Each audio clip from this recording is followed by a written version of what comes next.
The Dementia Masters is quite new, so this is its second year. I was one of the people who started it, and I teach within it, tutor within it, but I don't manage it on a day-to-day basis.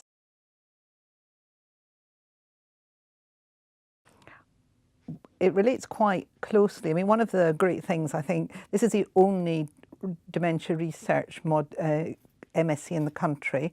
All of the other ones are sort of dementia care, but not about research. And all the lecturers on it, they lecture about research which they have done. So I lecture about neuropsychiatric symptoms and what to do about them, for example, and that's work that I'm doing. And I'm currently this year I've got two students who are doing their MSc dissertation with me, and one is about hospital admissions of people with dementia, which I'm currently interested in. One is about sleep, which I've done research work in. So it's very closely mapped. I suppose it's very much more focused on dementia than the mental health. So you learn research skills and you learn the clinical, you get the clinical knowledge and the experience and the support. But there's a lot more about dementia, both in psychiatry and also in the neurology department and neuroimaging. So you can get a much more in-depth understanding and learn a lot more about what to do if somebody has particular symptoms and how to help look after them and their family. I think this is the first time there ever has been a Dementia MSc in the whole country, where the idea is to allow people to become researchers at the end of it and put them on the road to that. And that's really exciting. So I think dementia is the biggest problem for health and social services in the 21st century.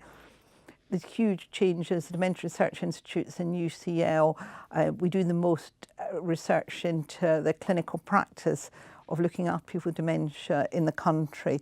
It's an immensely exciting place to be, with huge possibilities in the future to really be interested, do interesting things and make a contribution to society.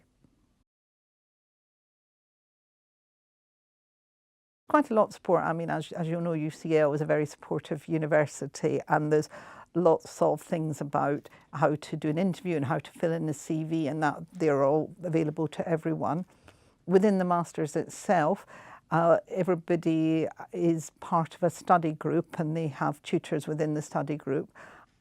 Also, people have an individual tutor who they are allocated to, who they meet up with and can ask questions in between and about anything and can get some support. And for people's project, they have a first and second supervisor who are also very supportive. There's also things like you can go back and get extra statistical advice or extra advice on really almost any part of the course to try and help you do well. Within the modules, people have formative and summative assessments, and the formative ones are to work with people to help them really know what's wanted and be able to do very well by the end.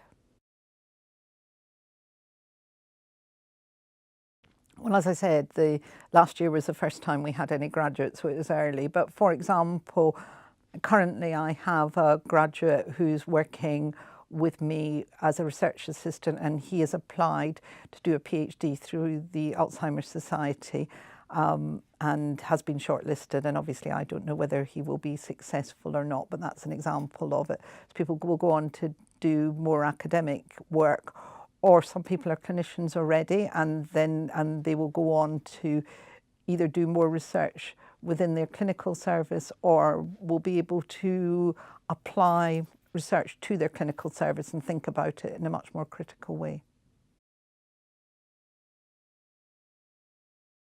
There are quite a few people who've just finished their first degree and see themselves as having an academic or clinical psychology a course within and to take that in the future, and they're probably about 2/3.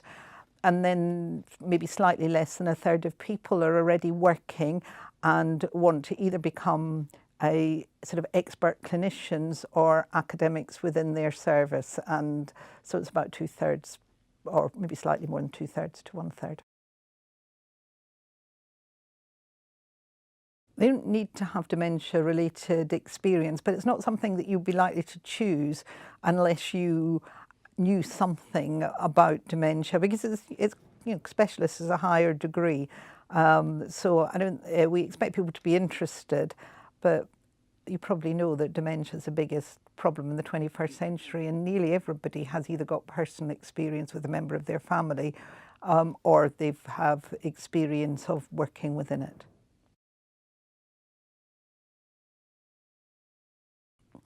I'm not sure if there's an upper limit, but it's a much smaller master's. We've got dementia modules, which people from the mental health masters and from the Institute of Neurology also attend. So there's a sort of mix of people. I think the mental health masters has about 15 students, some full-time and some part-time, so some are finishing from last year. They can start to apply any time from now on, which is now it's February, but now from the beginning of the year onwards. The earlier you apply, really the better, because you've got, we have Twitter groups and Facebook groups, and you can find out a lot more about it over that time.